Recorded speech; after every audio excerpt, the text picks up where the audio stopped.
Alrighty, off with the attachments on the other stuff. We're going to look at secondary weapons. I don't run a secondary because I believe that the gun on its own is worth the usage, and I would rather have a knife purely because of the little bit of extra distance you gain when you're sprinting. Yeah, the pistol's good, but keep it to ARs. We'll move up to perks.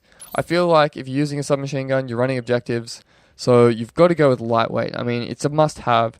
You run faster and you take no damage with falling. I like to jump off things, I like to dive off things, and I don't like that when you hit the ground from a height, you sort of get, not stunned, but your character's like, whoa, holy shit, please don't throw me off buildings, and he freaks out and you can't sprint straight away. So that's sort of why I like the lightweight for that. Toughness, you have to have this as a submachine gun. I know it's more important for ours, but to win those gunfights, you don't need anything else in this class. Yes, Scavenger replenishes your ammo and stuns and stuff.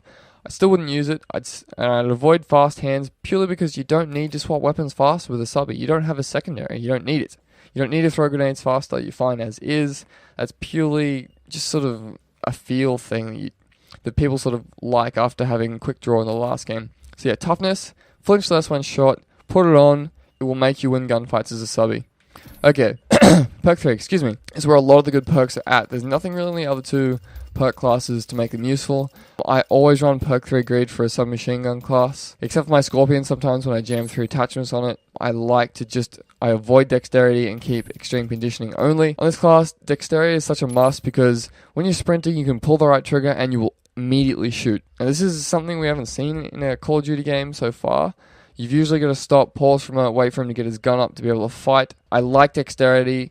It's not a must, but it's very, very helpful when you're running flags as a submachine gunner. The other perks in this class, we've got pretty much everything else banned. I wouldn't bother with dead silence. I know moving silently is important in all the other games, and that's been the staple, but it's no longer needed now. I mean, maybe some maps, if you're running around on search and destroy, try it out, but at the moment in this early in the game, no one's really got their sound horror on, and you're pretty well fine on your own.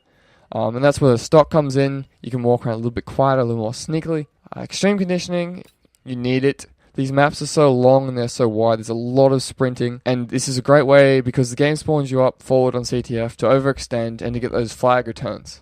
So extreme conditioning, dexterity are the two perks I definitely recommend for your perk 3. Lethals, I try to carry a grenade. I try to make room in my class. I haven't used Semtex so much. I know it's been a little bit buggy with grenades. I think they fixed it though. I like the frags personally. I've learned a lot from old Goose Juice and his skill in throwing grenades. I'm so impressed by that. So I've learned a lot, and I feel like the grenades are far more useful as a runner. I like to be able to sort of just flick a grenade at a wall as I'm running by, and it'll roll around the ground. You can use it as sort of like an area of denial.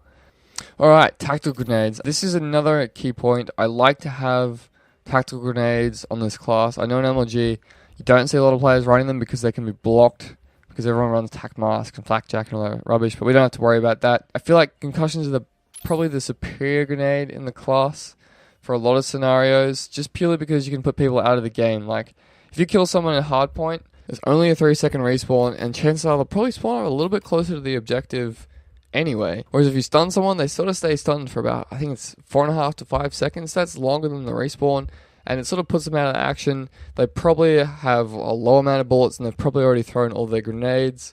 So it's not a bad thing to leave players alive, which is what stuns allow you to do. Looking at flashbangs, they've taken a little bit of a nerf. You've got to throw them a little bit lower for them to get tags to sort of check areas. So they've got to land not on someone, but they've got to land pretty close to them to actually be able to check an area.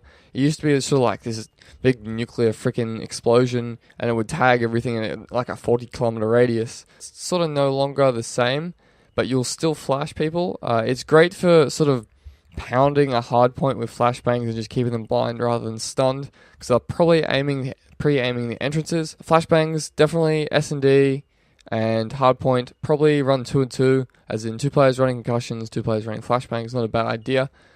Everything else here, probably EMPs you don't need. If you want to jam out people's radars, I guess it'd be kind of cool, but it's not really a necessity where we don't have kill streaks. Smoke grenades, hugely useful. Some of these maps like Slums, where you can just have a player camp on the well when they've got the mech spawn, it's ridiculous. I have smokes, I crack them out regularly. If you're a runner, you need to have a class with smokes. I don't care what you say, I don't care what you do, make a class now. They're so useful, they're so helpful, and they're great for S&D, they're great for pushing locations. I feel like Treyarch has done a good job of making them work into the game, and the fact that they pop really quickly and they expand really quickly now rather than sort of like a slow bounce, an awkward chugging throw.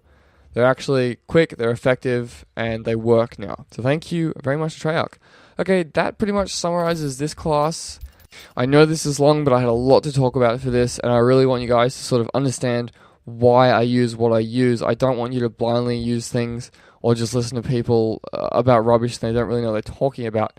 So yeah, give this class a go. I mean, feel free to mix and match and do stuff. This is what I have. It's only early game. I'll probably evolve what I have later on. I'm thinking about running 2 stuns or maybe even lose the fast mag and put things elsewhere. I'll see how I go. If you guys have any classes that you think are better or any suggestions or any edits that I should make to mine, I'm really interested to see what you guys think. If you want me to test anything or try anything out, please tell me and I'll have a look and I'll give you guys some feedback. And I will leave you to it. Goodbye, Valsar out.